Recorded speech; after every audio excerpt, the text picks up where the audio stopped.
Hello friend, welcome to my YouTube channel. आज आपको UP triple S PET exam के कुछ इंपॉर्टेंट क्वेश्चंस की प्रैक्टिस कराएंगे। अगर आपको इस वीडियो की पीडीएफ फाइल चाहिए तो आप लिंक में जाकर डिस्क्रिप्शन पर क्लिक कर करके पूरे वीडियो की पीडीएफ फाइल डाउनलोड कर सकते हैं। तो आज आपको ज्योग्राफी के कुछ इंपॉर्टेंट क्वेश्चंस कराएंगे। अगर अभी तक आपने हमारा यूट्यूब चैनल सब्सक्राइब नहीं किया तो आप तुरंत जाके हमारा यूट्यूब चैनल सब्सक्राइब करिए, ताकि पेट एग्जाम में आप कहीं भी पीछे ना रहें, हमेशा आगे बढ़कर क्वेश्चन अटेम्प्ट कर पाएं। साथ ही लाइक करें, कमेंट करें, शेयर करिए। तो आज शुरू करते हैं आज के पहले प्रश्न से। आज का पहला प्रश्न कौन सा है?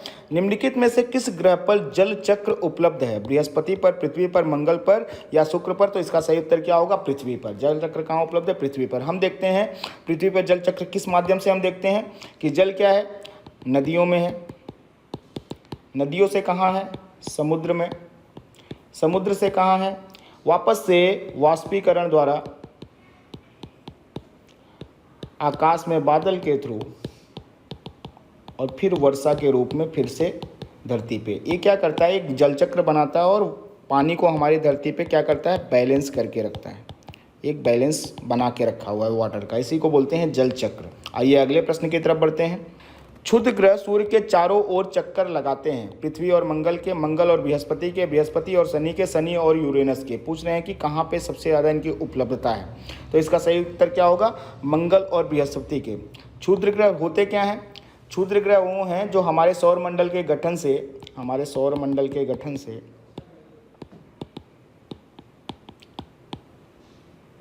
जो छोटे छोटे चट्टानी टुकड़े बच गए थे, हालांकि इतने भी छोटे नहीं हैं। इन 952 किलोमीटर से, लगभग व्यास इनका 952 किलोमीटर से लेकर के 1 किलोमीटर के आसपास होता है। छोटे से लेकर बहुत बड़े पाए जाते हैं। और इसमें आकार के आधार पर देखा जाए तो सेरस है जो कि सबसे बड़ा है। बाकी इसके बारे में एक जानकारी और लेते हैं कि ज़्यादातर जो है ये कहाँ पर मिलते हैं। ज़्यादातर अगर क्षुद्र ग्रहों की संख्या मंगल और बृहस्पति के बीच में पाई जाती है। आइए अगले प्रश्न की तरफ बढ़ते हैं। निम्नलिखित में से किसे पृथ्वी की जुड़वा कहा जाता है? नेपच्यून को, शुक्र को, मंगल को, शनि को। तो शुक्र ग्रह को पृथ्वी की जुड़वा ग्रह कहा जाता है। वीनस को पृथ्वी की जुड़वा ग्रह कहा जाता है। क्यों? क्योंकि लगभग आकार, घनत्व के मामले में यह पृथ्वी के समान ही है, पृथ्वी के समान है। आइए अगले प्रश्न की तरफ बढ़ते हैं। निम्नलिखित में से किस ग्रह की कक्षा सूर्य के सबसे निकट है? शुक्र की, मंगल की, बृहस्पति की या यूरेनस की? तो इसका सही उत्तर होगा शुक्र। इन ग्रहों में अगर देखा जाए तो सबसे नज़दीक कक्षा किसकी है? शुक्र की, यानी वीनस की। अगर वैसे हम देखें नॉर्मली तो सबसे नज़दीक का ग्रह कौन सा है? सबसे नज़दीक का ग्रह होता है बुध, यानी मरकरी। लेकिन शुक्र की कक्षा इन सब ग्रहों में सबसे नज़दीक है। अगले प्रश्न की तरफ बढ़ते हैं। सूर्य से प्रकाश पृथ्वी पर लगभग कितने समय में पहुंचता है? 8 सेकंड में, 8 मिनट में, 10 सेकंड में या 10 मिनट में? तो इसका सही उत्तर होगा 8 मिनट। हम जानते हैं लगभग 8.33 मिनट के आसपास समय लेता है सूर्य का प्रकाश पृथ्वी तक पहुँचने के लिए। सूर्य का प्रकाश पृथ्वी तक पहुँचने के लिए इतना समय लगभग लेता है। आइए अगले प्रश्न की तरफ बढ़ते हैं। सूर्य की सतह के तापमान का अनुमान है 6000 degree Celsius, 12000 degree Celsius, 18000 degree Celsius या 24000 डिग्री सेल्सियस? तो इसका सही उत्तर होगा 6000 डिग्री सेल्सियस। तो हम इसके बारे में थोड़ी सी जानकारी लेते हैं। सूर्य की जो सबसे बाहरी परत पाई जाती है, सूर्य की जो सबसे बाहरी परत पाई जाती है उसे हम कहते हैं प्रकाश मंडल। प्रकाश मंडल, प्रकाश मंडल, या इसको इंग्लिश में फोटोस्फीयर भी कहा जाता है। फोटोस्फीयर भी कहा जाता है। और इस फोटोस्फीयर की अगर देखा जाए तो सबसे ज़्यादा तापमान क्या होता है? लगभग 5500 डिग्री से लेकर 6000 डिग्री के आसपास। इसीलिए हम सूर्य के तापमान को अनुमानतः कितना मानते हैं? बाहरी परत को 6000 डिग्री के। और इसके बारे में एक खास बात और है कि ये जो फोटोस्फीयर है 340 मील मोटा है, 340 मील मोटा है। आइए अगले प्रश्न की तरफ बढ़ते हैं। निम्नलिखित में से किस ग्रह को कोई चंद्रमा नहीं है? मंगल का, नेपच्यून का, बुध का या प्लूटो का? तो इसका सही उत्तर क्या होगा? इसका सही उत्तर होगा बुध। अभी तक के ज्ञात ग्रहों में, जितने भी ग्रह हमें ज्ञात है, अभी तक के ज्ञात ग्रहों में सिर्फ 2 ग्रह ऐसे हैं जिनका अपना कोई चंद्रमा नहीं है। वो कौन से हैं? एक तो बुध है, दूसरा कौन सा है? दूसरा है शुक्र। इनके कोई भी उपग्रह नहीं है। उपग्रह क्या होते हैं? उपग्रह ऐसे आकाशीय पिंड होते हैं जो कि अपने ग्रह के साथ साथ सूर्य की भी परिक्रमा करते हैं। आइए अगले प्रश्न की तरफ बढ़ते हैं।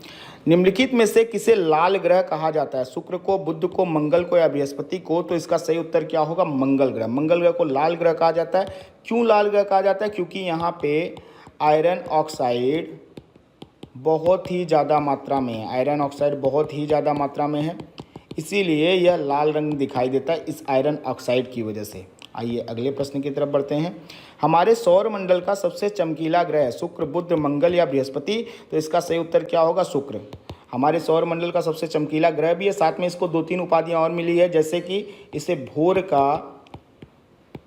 का तारा और साथ ही शाम का तारा भी कहा जाता है, क्योंकि ये बहुत ही ज़्यादा चमकता है और ये खुली आंखों से देखा जा सकता है। साथ ही इसे पृथ्वी की जुड़वा बहन भी कहा जाता है। पृथ्वी की जुड़वा बहन भी कहा जाता है। आइए अगले प्रश्न की तरफ बढ़ते हैं। मिल्की वे गैलेक्सी को सबसे पहले किसके द्वारा देखा गया था? गैलीलियो द्वारा, मार्टिन स्मिथ द्वारा, मार्कोनी द्वारा, न्यूटन द्वारा? तो इसका सही उत्तर होगा गैलीलियो द्वारा।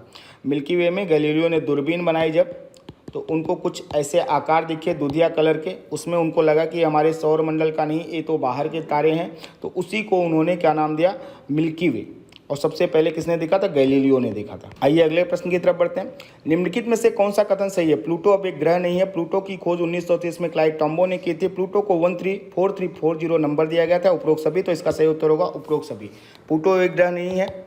हुआ क्या? 2006 में इंटरनेशनल एस्ट्रोनॉमिकल यूनिट, जिसको IAU के नाम से भी जाना जाता है, इन्होंने प्लूटो को एक ग्रह के तौर पर बाहर कर दिया, क्योंकि प्लूटो उस कैटेगरी को पूरा नहीं करता था जो ग्रहों की कैटेगरी में आता था। अब इसे एक क्षुद्र ग्रह कहा गया है और इसकी खोज कितनी थी? 1930 में क्लाइव टॉम ने की थी।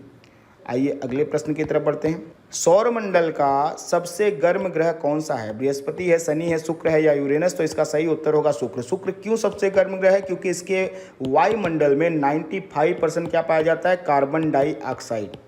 और हमें पता है वायुमंडल में कार्बन डाइऑक्साइड पाए जाने का मतलब क्या है? कि ग्रीन हाउस इफेक्ट सबसे ज़्यादा होगा। और ग्रीन हाउस इफेक्ट का सबसे ज़्यादा होने का मतलब है कि सबसे ज़्यादा टेरेस्ट्रियल रेडिएशन जो सूर्य की आएगी, ये क्या करेगी? उसी के ग्रह के अंदर ही रखेगी, जिसकी वजह से उसकी गर्मी बहुत ही ज़्यादा बढ़ जाएगी। आइए अगले प्रश्न की तरफ बढ़ते हैं। हमारे सौर मंडल का सबसे बड़ा ग्रह है मंगल, बृहस्पति, शनि या बुध? तो इसका सही उत्तर होगा बृहस्पति। बृहस्पति ग्रह सौर मंडल का सबसे बड़ा ग्रह माना जाता है। और इसके कितने उपग्रह हैं कभी पूछ लिया जाए तो इसके लगभग 79 उपग्रह हैं।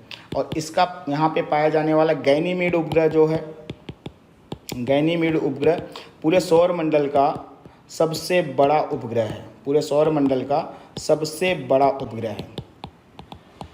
लेकिन अगर कभी पूछ लिया जाए कि किस ग्रह के पास सबसे ज़्यादा उपग्रह हैं, तो इसका उत्तर हो जाएगा शनि। शनि के पास इस समय 82 उपग्रह हैं। आइए अगले प्रश्न की तरफ बढ़ते हैं। घटते आकार में सौरमंडल के 4 सबसे बड़े ग्रह, घटते आकार में पूछ लिया, बृहस्पति होगा, बुध होगा, शनि होगा, यूरेनस होगा।